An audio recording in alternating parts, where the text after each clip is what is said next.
कार्तिक का महीना भगवान विष्णु को समर्पित है। इस माह में भगवान विष्णु और माँ लक्ष्मी की विधि विधान से पूजा करने से भक्तों की सभी मनोकामनाएं पूर्ण होती हैं। इस माह में सभी बड़े त्योहार और व्रत आते हैं। कार्तिक माह में आने वाली एकादशी का भी विशेष महत्व बताया गया है। कार्तिक शुक्ल की एकादशी को देवउठनी एकादशी के नाम से जाना जाता है। इस दिन भगवान विष्णु 4 माह की योग निद्रा के बाद जागते हैं और इसी के साथ आज के दिन से सभी शुभ और मांगलिक कार्यों की शुरुआत हो जाती है। कार्तिक माह का समापन कार्तिक पूर्णिमा के दिन होता है। इस माह में ब्रह्म मुहूर्त में स्नान को बहुत फलदायी माना गया है। कार्तिक माह की एकादशी को देव उत्थान एकादशी, देव प्रबोधिनी एकादशी के नाम से भी जाना जाता है। इस दिन भगवान विष्णु जागकर अपना कार्यभार संभालते हैं। देवउठनी एकादशी का इसलिए विशेष महत्व है। आइए जानते हैं इस दिन किन चीजों को करने की खास मनाही होती है। इनका पालन न करने पर भगवान विष्णु नाराज हो जाते हैं। देवउठनी एकादशी शुभ मुहूर्त 2022। देवउठनी एकादशी कार्तिक माह के शुक्ल पक्ष की एकादशी को मनाई जाती है।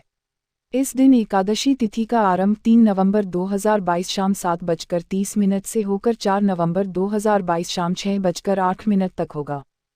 तुलसी विवाह का शुभ मुहूर्त। हिंदू पंचांग के अनुसार देवउठनी एकादशी के अगले दिन तुलसी विवाह किया जाता है।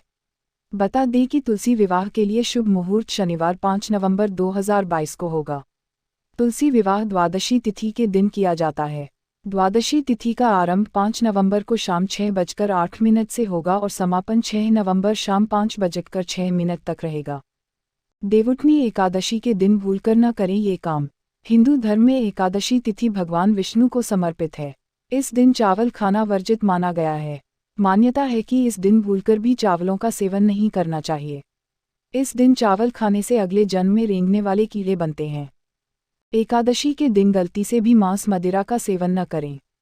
इससे भगवान विष्णु के साथ साथ माँ लक्ष्मी भी रुष्ट हो जाती हैं। महिलाएं और बुजुर्गों के सम्मान से ही श्री हरि प्रसन्न होते हैं। तो कोशिश करें भगवान को प्रसन्न करने के लिए महिलाओं और बुजुर्गों का सम्मान करें। एकादशी के दिन खुद पर संयम बनाए रखें। भूलकर भी किसी दूसरे व्यक्ति पर क्रोध न करें। साथ ही इस दिन गरीबों और जरूरतमंदों की मदद करें। देवउठनी एकादशी के दिन व्यक्ति को ब्रह्मचर्य व्रत का पालन करना चाहिए। जमीन पर चटाई बिछाकर सोना चाहिए। साथ ही मन में गलत विचारों को बिल्कुल न आने दें। देवउठनी एकादशी पर गलती से भी न करें ये काम, झेलना पड़ेगा यमराज का प्रकोप। देवउठनी एकादशी पर गलती से भी न करें ये काम, झेलना पड़ेगा यमराज का प्रकोप। 1. देवउठनी एकादशी पर भगवान विष्णु पुनः सृष्टि का कार्यभार संभालते हैं। शास्त्रों के अनुसार इस दिन तुलसी पत्र तोड़ना निषेध है। तुलसी श्रीहरि विष्णु को अधिक प्रिय है। इस दिन देवी तुलसी और भगवान विष्णु के शालिग्राम रूप का विवाह हुआ था। ऐसा करने पर विष्णु जी नाराज हो जाते हैं। 2. देवउठनी एकादशी पर भगवान विष्णु को निद्रा से जगाया जाता है। उसके बाद से मांगलिक कार्य शुरू हो जाते हैं, इसलिए इस दिन दोपहर में सोना वर्जित है। शास्त्रों के अनुसार दिन का समय विष्णु की भक्ति में लगाएं, इससे माँ लक्ष्मी प्रसन्न होंगी।